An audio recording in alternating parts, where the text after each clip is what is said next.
Hello, my name is Countess Brown, aka Countess B, the local influencer, and I am partaking in a video interview in regards to African American women when it comes to self care, answering a few questions, and delving into the topic a little bit. So I'll just go ahead to read the questions. I know that the video will be edited accordingly, so I'll just read the questions, take a pause, and then answer. So it could be a little bit easier to edit whoever puts together the videos. Love when emails come through. So the first question is asking, what 5 titles do I identify with? I identify with a lot of things. So it was kind of hard to choose what 5 because I feel like I am multi-talented and multi-dimensional. But the 5 I shall choose of titles that describe me: I am a Christian. I am a daughter. I am a business owner, entrepreneur. I am a student. I am a black, beautiful woman. I had to add that in there. Put a little sazon on it, you know what I'm saying? Next question is, what does self-care mean to you? So self-care was a term I would hear about a lot and didn't really know exactly what it was. I just figured self-care means that you care for yourself, right? Well, I'm currently enrolled in a holistic clinical counseling program at South Bay Virginia University. And shockingly, in my code of ethics class, self-care was one of the chapters in the book.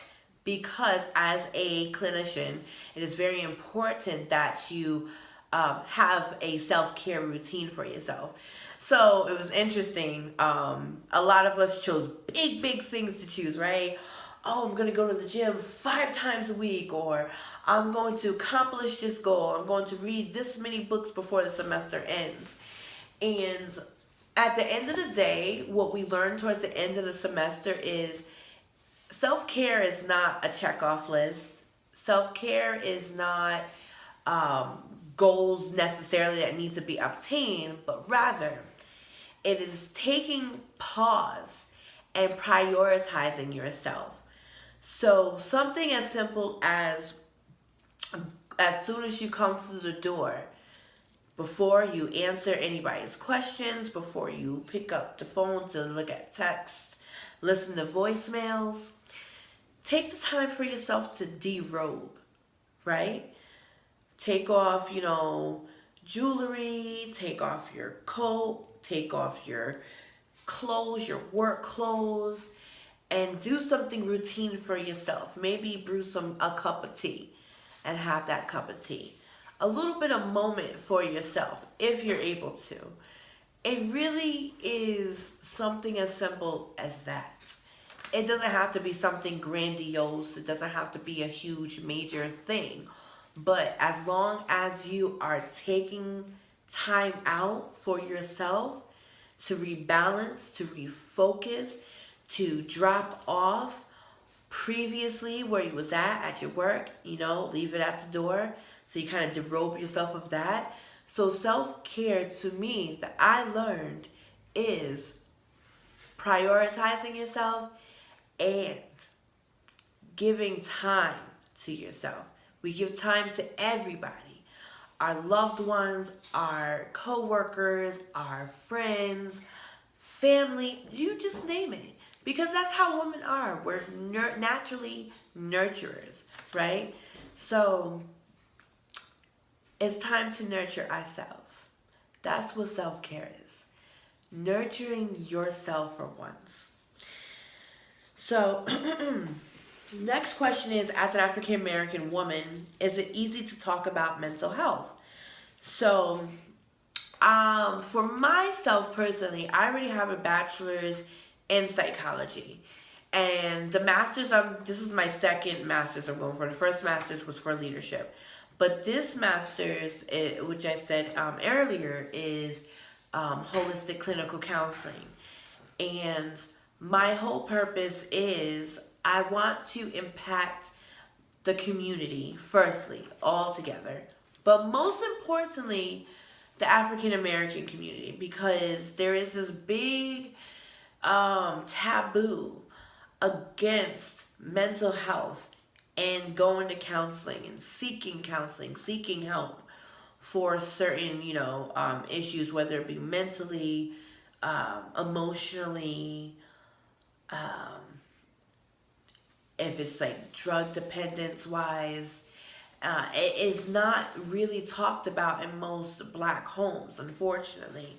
So it is my goal to be able to talk more and more to the community about mental health. I feel comfortable as it is to speak to individuals about mental health in our black communities, on different social media platforms. I feel very comfortable to be able to discuss that because it is a discussion that is very necessary and that must be had. It's not something that we can sugarcoat anymore.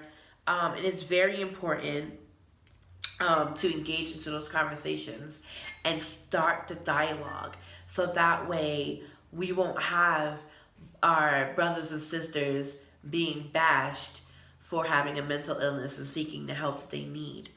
Um, I just feel like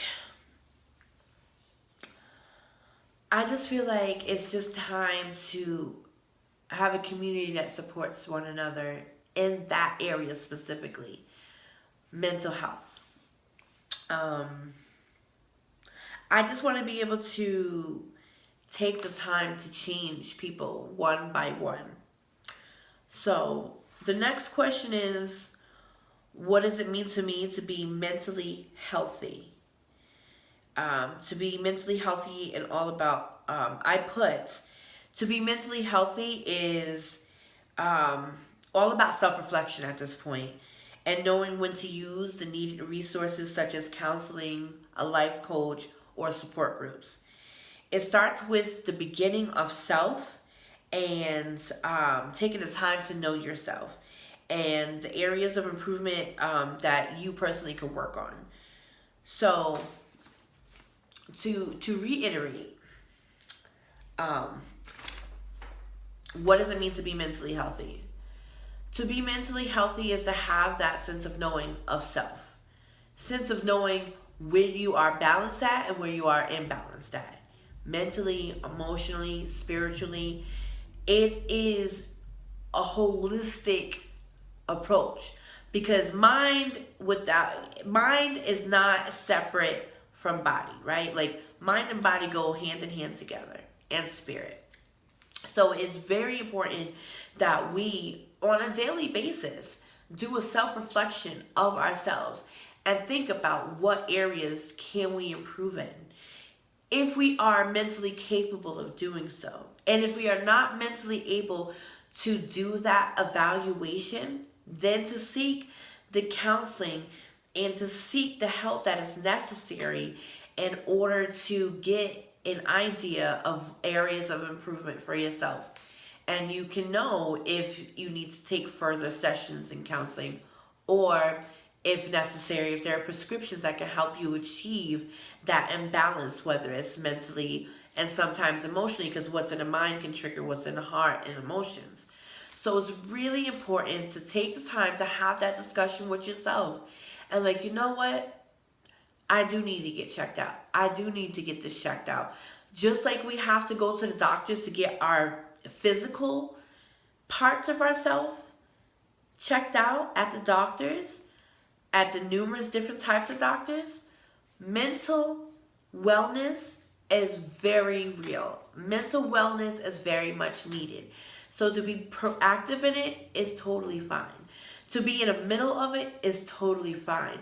To be having to catch it towards the end is totally fine. As long as somewhere within the process you know that you need help and you go to seek it so that way you can have mental wellness, aka mental health. Sorry for the pop, you may have to edit that out. You know, I got real black right there. um, um, Next question within that is, how does it affect the way that you are able to deal with situations and function with your everyday life? So, I've always been a very positive, outgoing person, even with the difficult challenges from, losing a job I had for 6.5 years, or being in a near fatal car accident, or being in very painful and heartbreaking relationships. By the grace of God, I've been very strong, and I think that's because of how I was raised, to have, that strong, thick skin, if you will.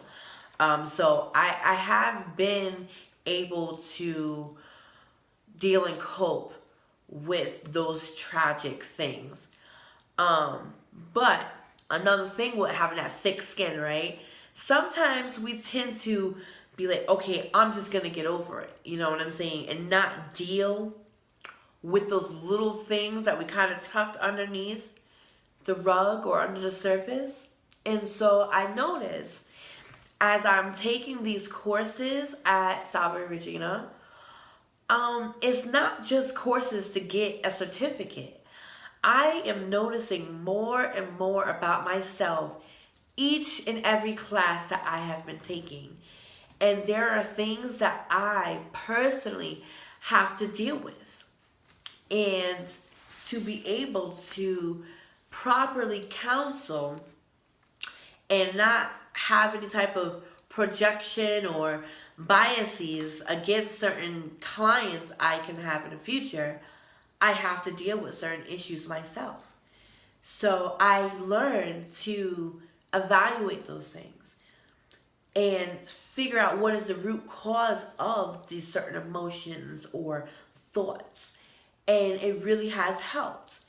At this time, I do not need a counselor, but I do know in my field, I will need a counselor, because they say counselors need counselors too, because it's going to be so much as a a clinician that I will endure, and different types of scenarios and situations that I will be exposed to that could awaken things in me that I was not privy to before.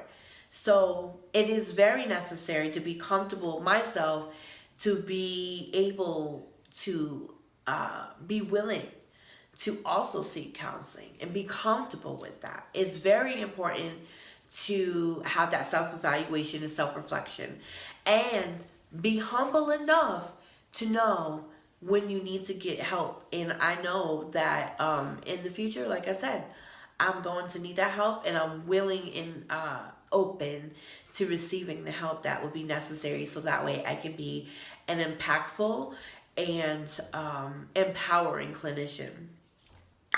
The next question: what challenges have you personally experienced in your everyday life as a Black woman that other races do not have to deal with?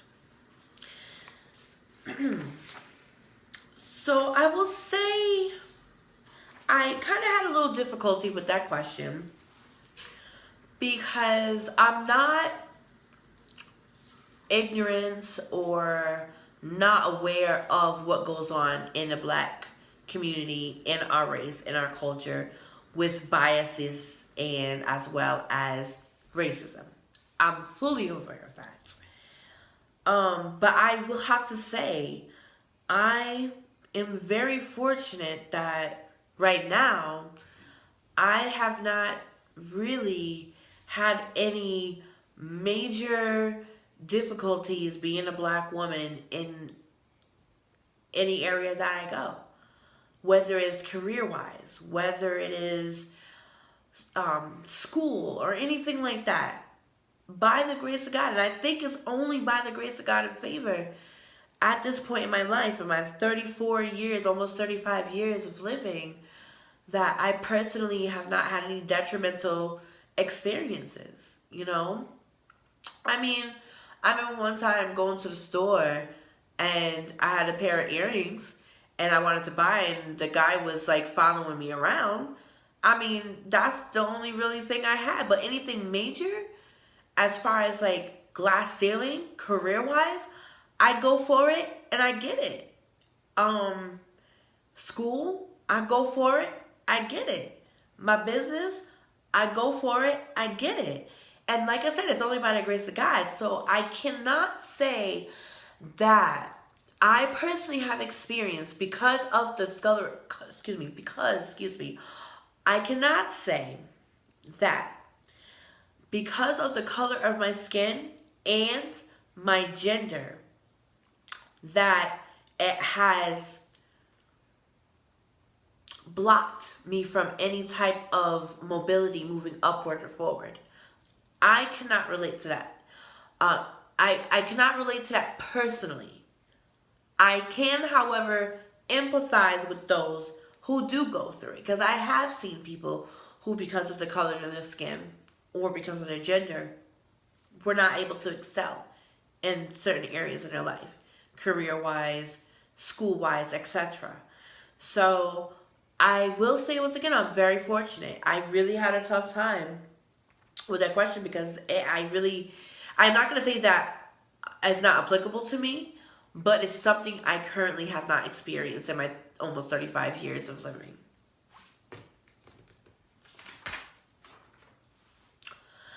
Okay, so what is your definition of mental health? So I said mental health is like keeping the mind physically fit, right?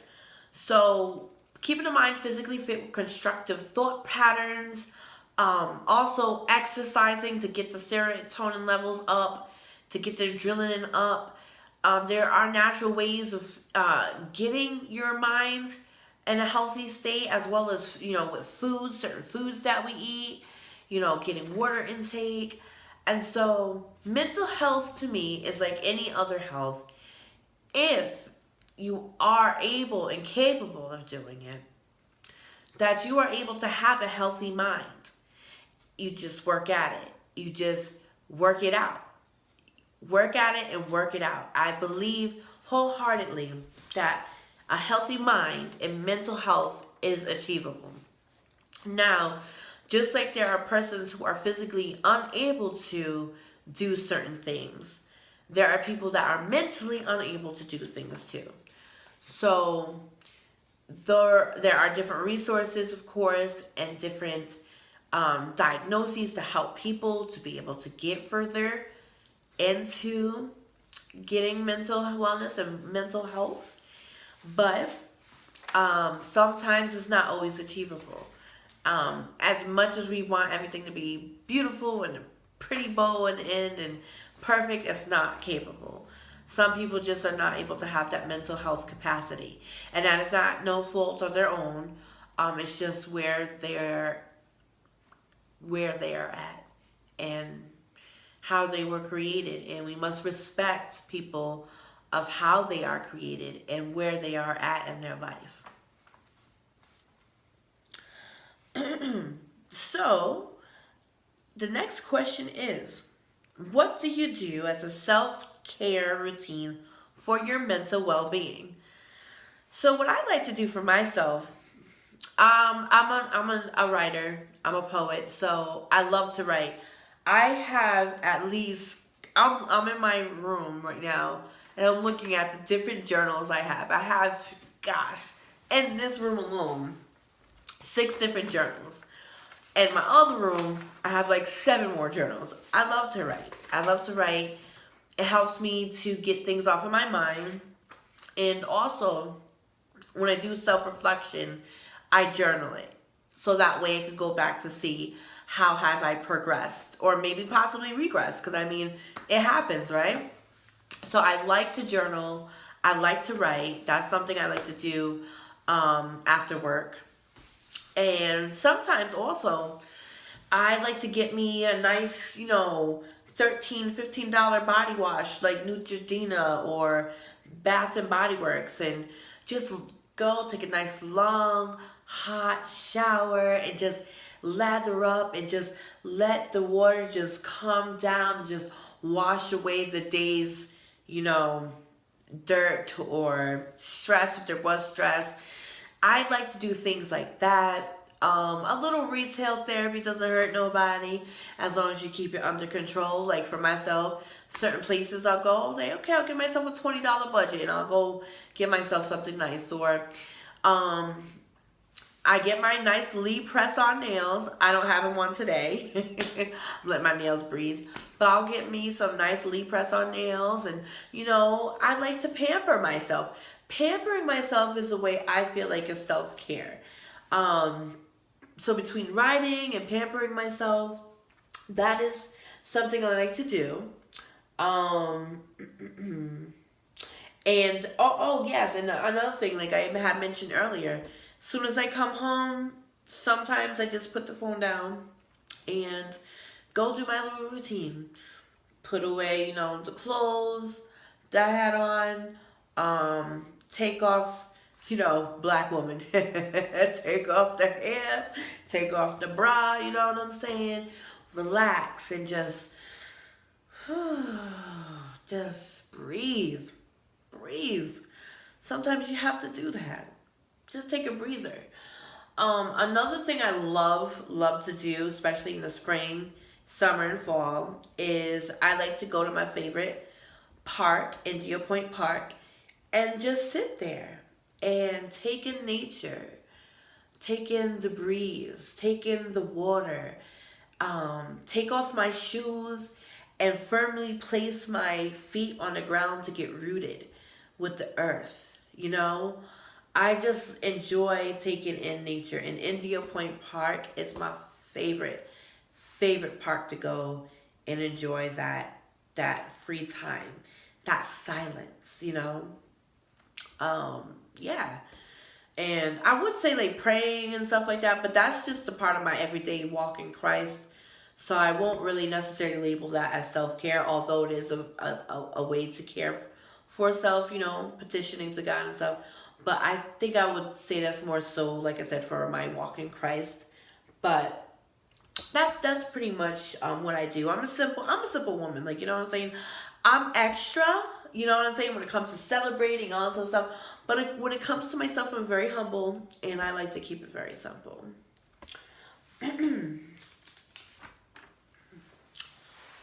Next question.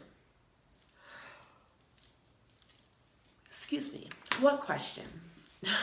Next question. Next. Boop. Next question. What are some things you wish other races knew about Black women regarding our mental health and how we feel in society? So, in my undergrad, I graduated my bachelor's in psychology in 2006. So, it's been about 12... What? It's been about 12 years? Dang. Hold on, I just had a moment there. Okay, so it's been about 12 years. And so I had to do, like a big senior thesis. And at first, in the beginning, my hypothesis was that Black women, do not suffer with eating disorders. But as I dug and dug and dug and dug more, I found out it was total opposite. African American women, I'm going to say this one more again because I want to make sure this makes the cut. There are more African American women that have eating disorders than their Caucasian counterparts. I'm going to say that again. There are more African American women that have eating disorders than their Caucasian counterparts. And what I learned further is that there are a lot of Black women that have body image issues.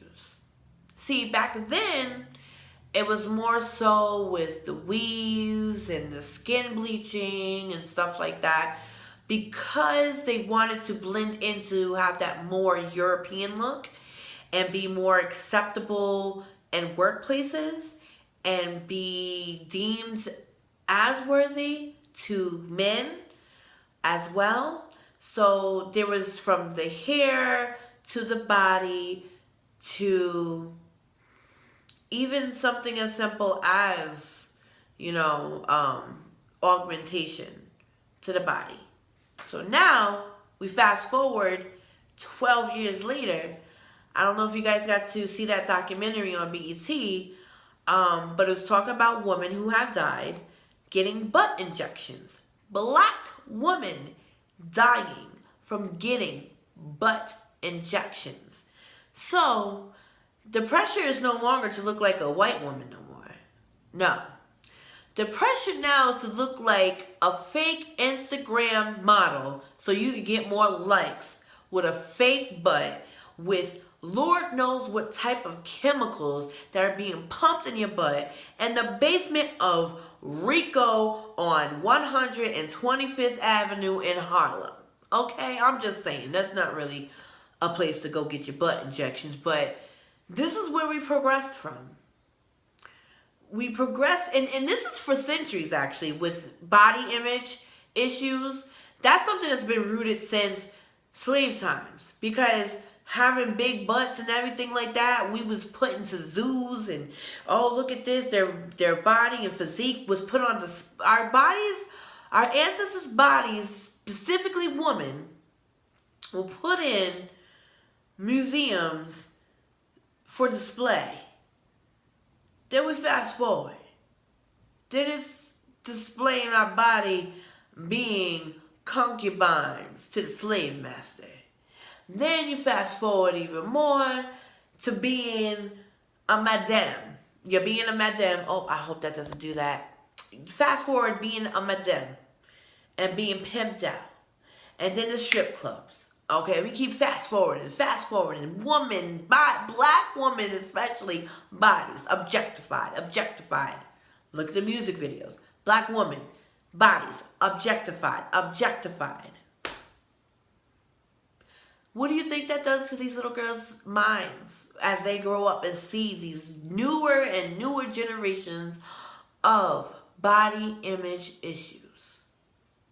I'm glad that we're in an era now where natural hair is on and popping. Wakanda for life, right? I'm glad. But what happens 10 years from now when that's no longer cool? We're going to go back to, some type of unhealthy way of extending our hair. Remember it was extensions with glue? Do you remember that? Okay. Anyway, I'm going off on a tangent. So, I want to also address, when it comes to black women and mental health, and black people and mental health, to stop brushing it off and being like, you don't need no counseling. What's wrong with you? You don't need to go to tell people your business. We don't go tell people our business. You know what? Sometimes we do have to tell other people our business that do not have biases against us and is very neutral. That also goes with trust. Okay? So we already have a lot of misdiagnoses of African Americans as a whole in the mental and medical fields. So we already have that trust issue. So I think it's very imperative that we have more African Americans in the mental health field. It needs to start growing more and more. And we need to have more resources. I think that kind of goes into the next question as well. What do you wish there was more of as far as for resources, platforms, guidance, support for black women? Just in general. I really think there needs to be more and more people going into the fields. It may not pay all these extra 6 figures and whatever. Though, hold up, wait a minute, let me rewind. When I did a couple of interviews, you can make 6 figures being a private practitioner, okay? Don't let that fool you. Anyway, so, but at first, you may have to, start from the bottom and then get up there. But it may not be the most glorified, career path. But just think of it as one by one, you are impacting your people, your community, to be back at a place of mental wellness and health. You can't put a price on that. You cannot even put a price on that. That's amazing. So we need more and more people of color in the field. Okay? Until then, we need to be able to have an ability of our people to build trust and rapport with the current clinicians that are available. You have your good ones and you have your few bad apples. Don't let those few bad apples turn you away and not getting the mental wellness you deserve. Try it and see. I want you to try it and see. Actually, I don't know if you'll be able to see this, but I went ahead to do a thing online by Maven. Maven support, their team name, Maven, what they do is online. I don't know if you can see their little symbol right there, Maven. But you get a free consultation with a counselor so you can see what it's like. You know what I'm saying? And they also give you this free bag too. Hey, healthy as I wanna be. And some stickers and a notebook and a pen. Some pens and stuff like that. But see what resources are available to you. See what free consultations are out there to you. Start like building and seeing what would be best for you. What's best for you. Not what's best for your husband, not what's best for your sister, not what's best for your cousin, best for your co-workers, your job, your career. What is best for you? You have to prioritize yourself. It's about time. And it's not too late. It's not too late. And people think you acting brand new? Yes, hunty. I am acting brand new because it's about time I start putting myself first. That's right. In that order. Also, I know this is about African American women, but I also think this ties in too because there are a lot more African American women I feel in church settings than there are African American men. So, as a Christian body, I do believe we are definitely advancing in a lot of areas. But there are some churches that are very, very, very closed-minded when it comes to mental health.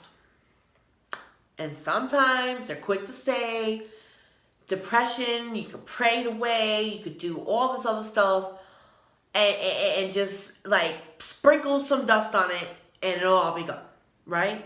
No, it doesn't work like that. Yes, we're going to pray without ceasing, because we serve a God that is amazing and is able to do wonderful and fantastic things.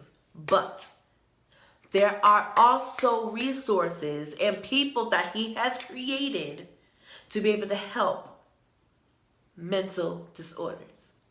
Doctors, clinicians, counselors that are able to assist. Okay? So, yes, we could pray, but also, faith without works is dead, baby. So there has to be steps that follow up to those prayers that are proceeding and out of the mouth into the atmosphere. So it's very important. It's very important that also as Christians we support mental health and depression. Yes, suicide does happen. It happens. It's against the Bible, but there's a lot of things that are against the Bible. You know what I'm saying? So take the plank out your eye. Get realistic, get down to the nitty-gritty, and do what is necessary to support your brother and sister in Christ. Okay? So I'm going to just put that there, because that's a whole nother subject right there. You know. I won't get too into it and too deep, because I'm already 30 minutes into this video, and I want her to be able to use whatever is necessary. But it has been my pleasure of partaking in this interview in regards to mental health, self-care for African American women, because I am a Black woman. Thank you.